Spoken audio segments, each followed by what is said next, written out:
అధికారులు స్థానిక రైతుల్ని కోరడంతో అక్కడ హై టెన్షన్ కనిపిస్తోంది. హై స్పీడ్ ట్రైన్ కోసం భూములు ఇవ్వడానికి రైతులు మాత్రం నిరాకరిస్తూ ఉన్నారు. గత 6 రోజులుగా రైతులు అక్కడ ఆందోళన చేస్తూ ఉన్నారు. భూమికి భూమి తిరిగి ఇవ్వాలి అని చెప్పి వాళ్ళు డిమాండ్ చేస్తూ ఉన్నారు. దీంతో ఈ భూసేకరణ ప్రక్రియపై సస్పెన్స్ నెలకొంది. రైతులు మాత్రం ఈ ప్రక్రియని తీవ్రంగా వ్యతిరేకిస్తూ ఉన్నారు. రైతుల దగ్గరికి హైడ్రా టీం చేరుకున్న క్రమంలో అక్కడ టెన్షన్ క్రియేట్ అయింది. స్పష్టమైన హామీ ఇచ్చిన తర్వాతే తమ భూములు తీసుకోవాలని చెప్పి రైతులు కరాఖండిగా చెప్తూ ఉన్నారు. హైడ్రా రావడంతో బహదూర్గూడలో తీవ్ర ఉద్రిక్తత కనిపిస్తుంది. రైతుల ఆందోళనతో భూసేకరణ ప్రక్రియపై ఇప్పుడు ఉత్కంఠ కనిపిస్తోంది.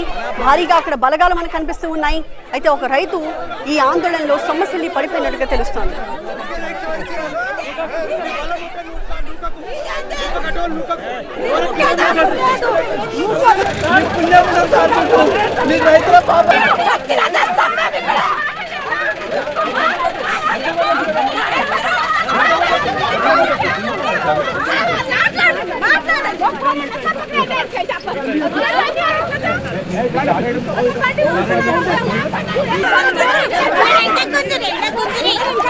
బహదూర్గూడ నుంచి మా ప్రతినిధి జ్యోతి లైవ్ లో జాయిన్ అవుతూ ఉన్నారు. జ్యోతి, తాజా సిచ్యువేషన్ ఏ రకంగా కనిపిస్తోంది? చాలా మంది మహిళా రైతులు అక్కడ ఆందోళన చేస్తూ ఉంటే మహిళా పోలీసులు వారిని అడ్డుకున్న దృశ్యాలు మనం చూస్తూ ఉన్నాం.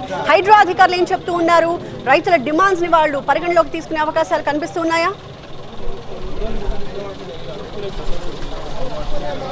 ప్రస్తుతం మాత్రం బహదూర్గూడ దగ్గర ఉద్రిక్తత పరిస్థితులు కనిపిస్తున్నాయి. ఒకవైపు హైడ్రా అధికారులతో పాటు మరొక వైపు పోలీసులు కూడా ఇక్కడికి భారీ ఎత్తున చేరుకోవడం జరిగింది. గ్రామంలో ఉన్నటువంటి పరిస్థితులను కూడా ఒకవైపు వాళ్ళకి అంటే ఎవరైతే రైతులు ఉన్నారో వాళ్ళకి నచ్చజెప్పేటటువంటి ప్రయత్నం కూడా చేస్తున్నారు. ప్రస్తుతం మనం చూస్తూ ఉన్నాము ఇక్కడ కార్తిక్ రెడ్డితో పాటు మరొక వైపు ఇక్కడ అంటే వాళ్ళు రైతులు అడిగినటువంటి డిమాండ్స్కి సంబంధించి కూడా పూర్తి స్థాయిలో ఒక క్లారిటీ ఇవ్వాలంటూ కూడా చెప్తున్నారు. ప్రస్తుతం కార్తిక్ రెడ్డి ఉన్నారు, ఒకసారి మాట్లాడదాం.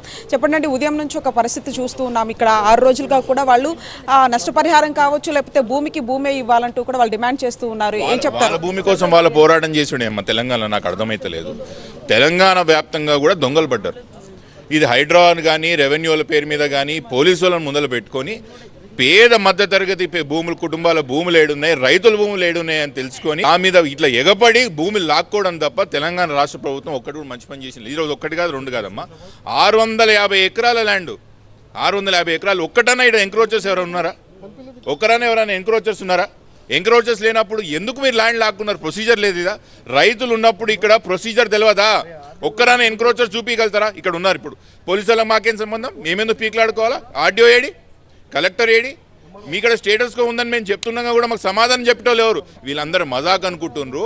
ఒక్కొక్కరిని కోర్టు మెట్లు ఎక్కిపిస్తా, నేలకు ముక్కుకు రాపిస్తా, నేను మజాకులు చేస్తున్నారు వీళ్ళు ఇక్కడ ఇంకా స్టేటస్గా ఉండగా కూడా 100 ఎకరాలు 100 రైతుల యొక్క వాళ్ళ కుటుంబాల నుంచి ఇంటికాడిని ఆడనే వాళ్ళని అందరిని బంధించి మనం చూస్తున్నారు. మొత్తానికి ఇది పరిస్థితి మనం చూస్తూ ఉన్నాము. ప్రధానంగా కూడా బుల్లెట్ ట్రైన్ కి సంబంధించినటువంటి ఈ ప్రాజెక్టు కోసం రైతులు ఒకటే డిమాండ్ వ్యక్తం చేస్తూ ఉన్నారు. అంటే ప్రధానంగా కూడా వాళ్ళకి కావలసినటువంటి పునరావాసం కావచ్చు, నష్టపరిహారం కావచ్చు, ప్రభుత్వం నుంచి ఇచ్చేటటువంటి హామీ లిఖితపూర్వకంగా ఇవ్వాలి. ఆ లిఖితపూర్వకంగా ఇస్తేనే తప్ప తాము వీటికి అంగీకరించబోమంటూ కూడా చెప్తున్నారు. ఇప్పటికే ఇక్కడ భారీగా పోలీసులు కూడా మోహరించినటువంటి ఆ దృశ్యాలు మనం చూస్తూ ఉన్నాము. ప్రధానంగా భూముల స్వాధీన ప్రక్రియలో భాగంగా హైడ్రాకి సంబంధించినటువంటి అధికారులు కూడా ఇక్కడికి వచ్చిన తర్వాత రైతులు అందరూ కూడా ఒక దగ్గర ఏకమై పూర్తి స్థాయిలో కూడా వాళ్ళని తమ డిమాండ్లకు సంబంధించి కూడా వినిపిస్తున్నటువంటి పరిస్థితి కనిపిస్తూ ఉంది. ఇకపోతే ఇదే సమయంలో ఒక రైతు కూడా సొమ్మసిల్లి పడిపోయినట్లుగా తెలుస్తుంది. అతనికి సంబంధించి కూడా హాస్పిటల్కి హుటాహుటినగా పంపించారు. అంతేకాకుండా మరొక వైపు మహేశ్వరం సంబంధించినటువంటి ఎస్పీ కూడా ఇక్కడికి రావడం జరిగింది. పరిస్థితులకు సంబంధించి కూడా ఒకవైపు ఇక్కడ ఉన్నటువంటి రైతులతో అటు అంటే హైడ్రా సిబ్బంది కావచ్చు, ఇతర వాళ్ళు కూడా అధికారులతో రైతులు మాట్లాడుతున్నటువంటి పరిస్థితి. అయినప్పటికీ కూడా తమకు సంబంధించినటువంటి డిమాండ్స్ ఏవైతే ఉన్నాయో అటు నష్టపరిహారం కావచ్చు, పునరావాసం కావచ్చు, భూములు తీసుకుంటున్నారు కాబట్టి ఆ భూములే మాకు తిరిగి ఇవ్వాలన్న డిమాండ్ మనం వినిపిస్తూ ఉన్నారు. దీనికి సంబంధించి రైతులు కావచ్చు, అధికారుల మధ్య ఎటువంటి చర్చ ఇది వచ్చేటటువంటి అవకాశం ఉంటుందనేది మాత్రం ఇక్కడ మనం చూడాలి. Thank you Jyothi.